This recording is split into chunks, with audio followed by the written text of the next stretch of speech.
सुप्रभात, नमस्कार। मैं सुधा सक्सेना।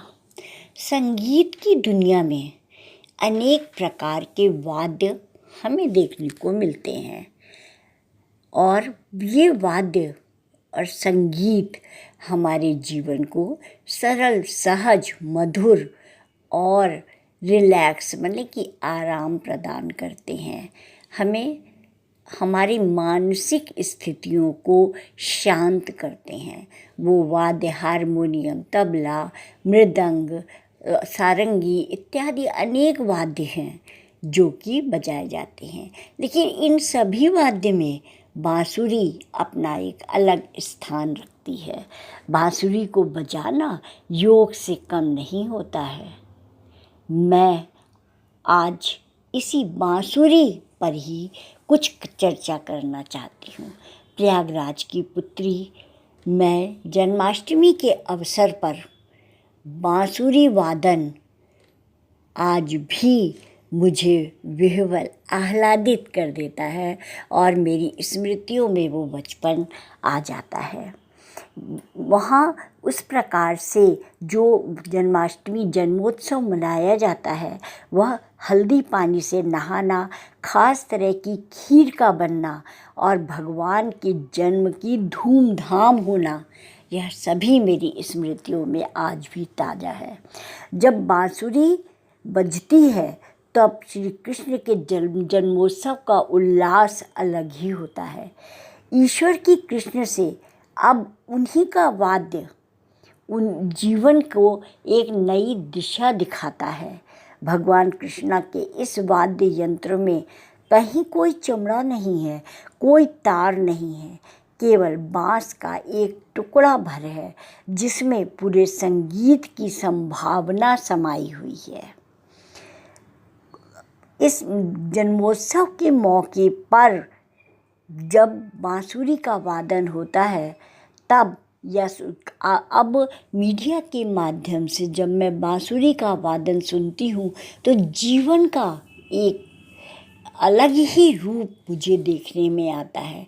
वह बांस मुझे ये शरीर लगता है कि शरीर के अनेकों क्षेत्र और जो अनेक प्रकार की रागिनियाँ उम्र के अलग अलग मोड़ पर उन्हें बजानी पड़ती है और शरीर उसी प्रकार से हमारा जो है वह आह्लादित भी होता है, विह्वल भी होता है और अनेक चुनौतियों का सामना करते हुए आगे बढ़ता भी जाता है।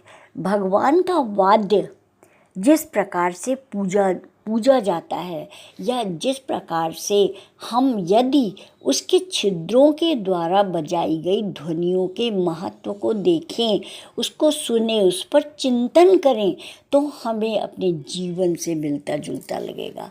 और सबसे अच्छा मुझे यह लगता है कि उसमें किसी भी प्रकार का कोई भी बनावटीपन नहीं है। एक साधारण सा बांस तरह तरह के स्वर बनाता है, तरह तरह के स्वर बने पूरी की पूरी सरगम उससे जो है वह उत्पन्न होती है।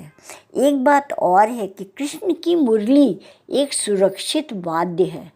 संसार में कहीं भी चले जाइए, हर जगह साजो सामान की कड़ी जांच शुरू हो जाती है। तबला, सितार इत्यादि वाद्य देखते ही मांग होने लगती है कि खोल कर दिखाओ इसके अंदर क्या है, क्या बांसुरी के साथ परंतु आप देखेंगे कि बांसुरी के साथ ऐसी कोई भी समस्या नहीं होती है।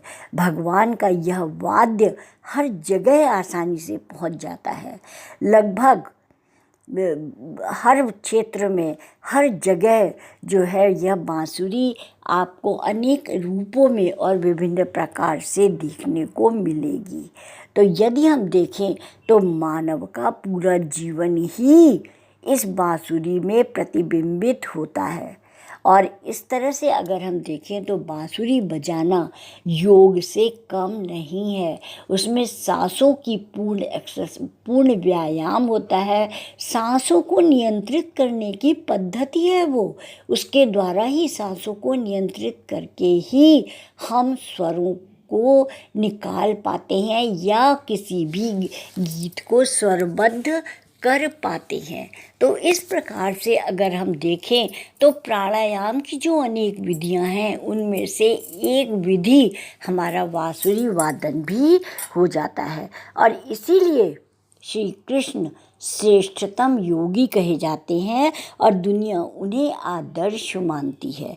कला क्षेत्र में भी वह आदर्श है। तो बांसुरी के प्रति, कृष्ण की बांसुरी के प्रति नमन।